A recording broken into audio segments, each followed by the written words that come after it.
आज कार्तिकेश्वर मत्स्य व्यवसायी संघ तरफ आज ये संबर्धना सभा आयोजन करा जायतिला एवं ये सभा रे विभिन्न स्वेच्छासेवी संगठन विभिन्न सोसाइटी एवं विभिन्न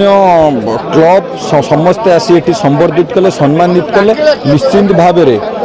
तांको पाखरे आमे चिर ऋणी जो भली भाव से माने सम्मानित कले संबर्धित कले तांको पाखरे आमे ऋणी एवं कार्तिकेश्वर मत्स्य व्यवसायी संघ तांकर जो 3 दफा डिमांड रहिला आमे एटी जेहेतु केंद्र सरकार को अधीन रे अछंती केंद्र सरकार पारादीप पोर्ट रो विभागीय अधिकारी एवं राज्य सरकार आंकर मिलित सहयोग रे किभली भाव रे ये अंचल विकास होबो ये व्यवसायी भाई मानकर विकास होबो सेति पई आमे दायित्व नबु आम सरकार लोक मानकर सरकार आम सरकार लोक मानक पाई समर्पित मोदींकर ग्यारंटी जो थिला जे डबल इंजिन सरकार हेले ओडिशार विकास होबो निश्चित भाव रे पारादीप रे खाली ये 3 दफा दाबी न आहुरी विभिन्न समस्या अछि से समस्या समाधान होबो ये सरकार आमर लोकंकर सरकार माननीय मुख्यमंत्री शपथ नेला ठारू आज पर्यंत नियमित भाव में साधारण लोक भेटार लगी ग्रीभान शुणुंट ग्रीभान शुणी से समस्या किभली समाधान हम तापाई चेष्टा करेतु आम सरकार लोकंकर सरकार मोदीजी ग्यारंटी विकास जहाँ जहाँ दरकार विकास हम लोक मानकर विकास हम से आम प्रतिश्रुतिबद्ध किंतु निश्चित भाव में पारादीपवासी उत्साहित रहिबे कारण जेहेतु दीर्घ दिन पर पारादीप माटीर पुओ विजयी होती एठी बाहर लोक जो परिवारवाद राजनीति चलता गर्व अहंकार जो राजनीति चलता तार पराजय होती गणतंत्र विजय होती स्वाभाविक लोक मैंने उत्साहित रहिबे एवं मु एथर निर्वाचन पूर्व कही आपन को ये निर्वाचन एक भिन्न हम ये निर्वाचन साधारण लोक लड़े विकास लड़े पारादीपर विकास ये अंचल विकास लड़े से सबु वर्गर लोक साधारण लोक समस्ते उत्साहित ये विजय ये विजय पारादीपवासी निश्चित भाव में से आशीर्वाद जो ही ये विजय संभव होती उत्साहित रहा स्वाभाविक निश्चिंत भाव में मो महाकल्पड़ा परिवार वर्गंकर यह हूँ विजय दीर्घ दिन जो समस्या भितर से थिले से समस्या से उभरी आसी परिवर्तन जो नारा से नहीं से आशीर्वाद मो उपरे करिसेंती आगामी दिन में निश्चिंत भाव में महाकल्पड़ा भारत वर्षर विकास चित्र रे जोड़ी हम समस्या घेर भितर महाकल्पड़ा अच्छी यहाँ किसी भूल कथा नुह ताकू धीरे धीरे से सब समस्या मुझे कहूली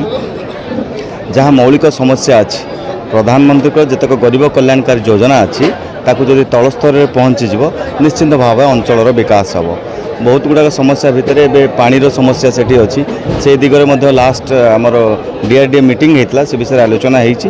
धीरे धीरे से समस्यार समाधान से दिगरे वर्तमान सुधा प्रस्तुत चली निश्चिंत भाव में ये गोटे खुशीर कथा ऊर्जा जगौछि आमको जिते जीवन जीविका कथा आसूची मत्स्यजीवी भाई मानकर से दीर्घ दिन धरिक जो असुविधा भितर अच्छा से दाबी जनइले से दाबी को आम आगामी दिन में केमिति पोर्ट आउ राज्य सरकार केंद्र सरकार को 3 जन पाखे पहुँचे समस्त समन्वय से दाबी पूरण करूँ से दिगरे काम करूँ निश्चिंत गोटे उत्साह वातावरण ये जहाँ समस्त संघ ये समस्ते आसी संबर्धित कर ऊर्जा जगै बहुत बहुत धन्यवाद संघ प्रकाश कुमार जेना सहसंपादक कार्तिकेश्वर मत्स्य व्यवसायी संघ आमर आज कार्तिकेश्वर मत्स्य व्यवसायी संघ तरफ गत साधारण निर्वाचन में आमर ये पारादीप विधानसभा क्षेत्र जो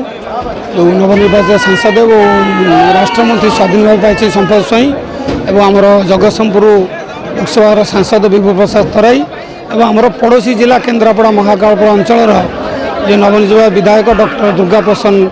नायक को ये 3 जन प्रतिभा को आम आज ये संबर्धित कलु ये प्राय 15टी ऊर्ध्व संगठन अतिथि मान पुष्प संबर्धित कले एवं तापर आम संघ तरफ संबर्धना दिगला जेहतु से नवनिर्वाचित होती आमर जी विधायक से प्रथम कर जो मंत्री पाई आम संघ तरफ आम संबर्धित कलु आज जो अतिथि थे आम आशा रखुचे आमर 2-3टी जो मुख्य समस्या अच्छी ये आमर प्रथम कथा हूँ आम जो 5-6 मास फिशिंग बंद हो राज्य सरकार जो सहायता राशि थी आमर ये व्यवसायी मैंने वंचित आम भी आज अतिथि मानक भी अवगत करईचु द्वितीय कथा हूँ ये नई जुआरिया नई पोती हो गला आमर जो माछ आमदानी रप्तानी जो डंगा आसी लगे असुविधा होगी बहुत समय असुविधा हो माछ खरारे विभिन्न बहुत समय पर्यटन पड़ी रोचे कहीं जेहेतु नई सुखी जाइए तेणु आम नईर खनन हम ये गोटे सुचारू रूपे माछ अवतरण गोटे जेटीर आवश्यकता अच्छी और द्वितीय कथा हूँ आम जेहेतु घनगलिया आम जो विस्थापित हलु एठिकी ଆମର ଯେଉଁ ବସ୍ତି ବାସିନ୍ଦା ଥିଲେ ସେମାନଙ୍କୁ ଉଦ୍ୟୋଗଟିକୁ ସ୍ଥାନାନ୍ତର କରାଗଲା ଏବଂ ଆମର ବ୍ୟବସାୟୀମାନଙ୍କୁ ଏଠି ସ୍ଥାନ, କିନ୍ତୁ ସେମାନଙ୍କୁ କୌଣସି କୋର୍ଟ ତାର ଡ୍ୟୁ ନେଉଥିବା ସ୍ଥଳେ ଏଠି ଆମଠୁ ବର୍ଷ ବର୍ଦ୍ଧିତ କରି ଡ୍ୟୁ ନେଉଛି। ତେଣୁ ଆମେ ଆଜି ଯେଉଁ ଅତିଥି ଥିଲେ ଆମର ମାନ୍ୟବର ମନ୍ତ୍ରୀ ଏବଂ ସାଂସଦ କତିରେ ଆମେ କଲୁ ଯେଉଁଟା ଦାବି ଆମର ଅଛି, ଆମ ନ୍ୟାଯ୍ୟ ଦାବି, ତେଣୁ ତା ପ୍ରତି ଦୃଷ୍ଟି ଦେବେ ବୋଲି ଆମେ ତାଙ୍କୁ ଅନୁରୋଧ କଲୁ ଏବଂ ସିଏ ବି ଆମ ଯେଉଁ ଦାବି ଅଛି ତା ଭିତରେ ସହମତି, ସେ ଯେଉଁଗୁଡ଼ା ହେଉଛି ମାନେ ଜେନ୍ୟୁନ୍ ଜିନିଷ, ତେଣୁ ସିଏ ଆମକୁ ବି ପ୍ରତିଶ୍ରୁତି ଦେଲେ ଯାହା ସମସ୍ୟା ଅଛି ଆଗାମୀ ଦିନରେ ବସି ତାର କେମିତି ସମାଧାନ ହେବ ତାର ପଦକ୍ଷେପ ନେବେ।